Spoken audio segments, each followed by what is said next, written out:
Chinois au Royaume-Uni, Liu Xiaoming, était présent, ainsi que le vice-chancelier de l'université de Cambridge, Leszek Borysiewicz, pour l'ouverture de l'exposition au King's College. Intitulée Ye Junjian et la Seconde Guerre mondiale, un membre chinois du groupe de Bloomsbury, l'exposition célèbre la contribution de Ye aux échanges intellectuels et culturels entre le Royaume-Uni et la Chine pendant la guerre. Le groupe de Bloomsbury était un rassemblement influent d'écrivains, d'intellectuels, de philosophes et d'artistes qui travaillaient ou étudiaient près de Bloomsbury à Londres pendant la première moitié du XXe siècle. Né en 1914 dans un village reculé du Hubei, une province de la Chine du centre, Ye est allé en Angleterre en 1944.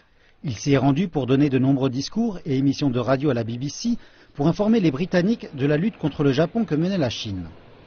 À la fin de la guerre, il s'est rendu au King's College à Cambridge, où il a passé 4 ans à étudier la littérature, y rencontrant de nombreuses figures de l'art, de la littérature et de la traduction, et y écrivant son premier roman autobiographique en anglais.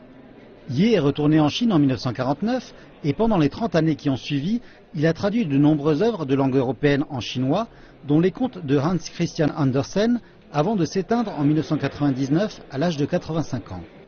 Le collège a récemment découvert qu'il avait des collections d'auteurs chinois, mais les lettres de Ye s'en distinguaient en termes de nombre et d'influence. L'exposition, qui inclut un livre et une base de données en ligne, s'inscrit aussi dans l'année 2015 d'échanges culturels entre le Royaume-Uni et la Chine. Cela coïncide au 500e anniversaire du King's College, ainsi qu'au 70e anniversaire de la conclusion de la Seconde Guerre mondiale.